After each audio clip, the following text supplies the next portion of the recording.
Hi everyone, my name is Eliza, and I'm going to be walking you through how to use AI to automatically generate a Google form using, in this case, a rubric or just a list of questions.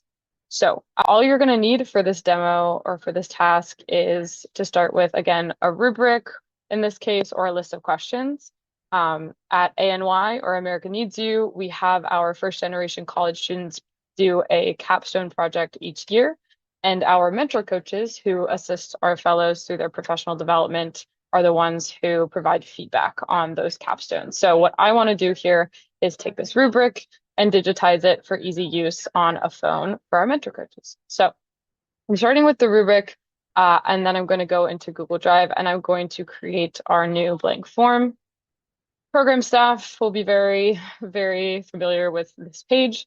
What you're going to do is toggle up to the three dots in the corner, click on more, and then you're going to select apps script. That's going to send us into the spot where we will be coding. And this landing page for the app script is going to look a little foreign to people, but I promise it's not going to be scary later on. So we're going to pause here and we're going to go over to ChatGPT, and this is where I'm going to start pumping in my prompts.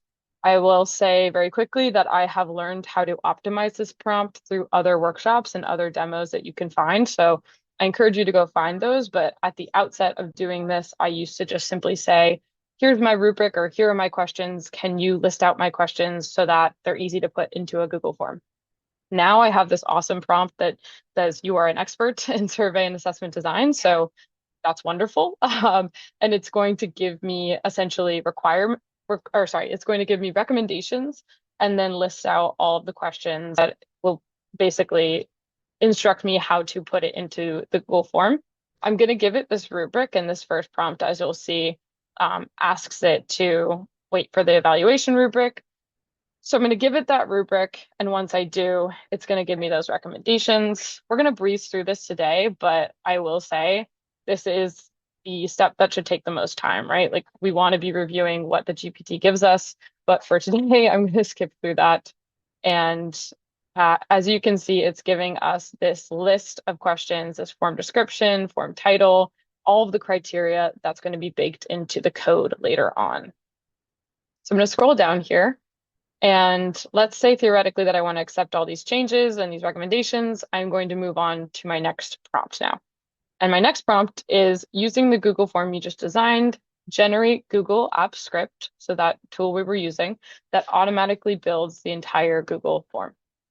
And this last part is key because if you don't add this last part, the Google App Script is going to generate a form that exists somewhere randomly in Google Drive, and you're going to be on a wild goose chase trying to find it. So I add this part at the end. Assume I am already inside the App Script editor, that page we opened earlier, for a new Google form.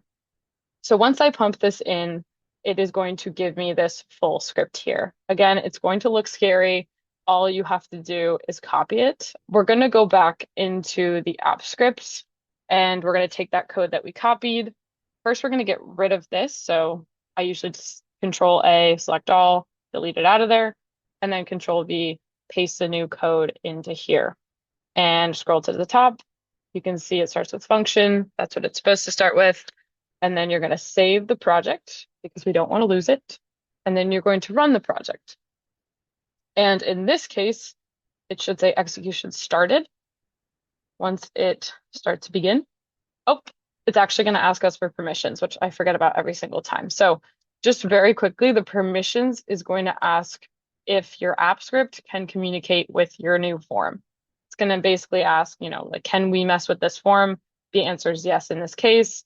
And oops, we have an error. So I actually planned for this error, thank goodness.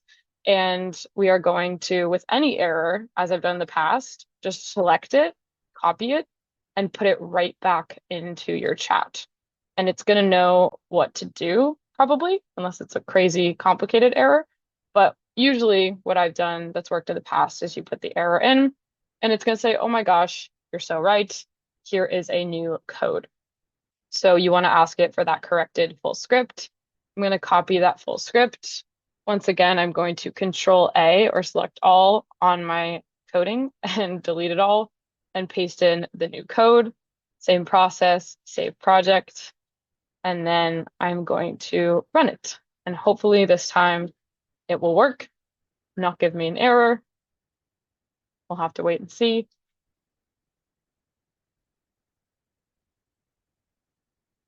Sometimes it takes a second.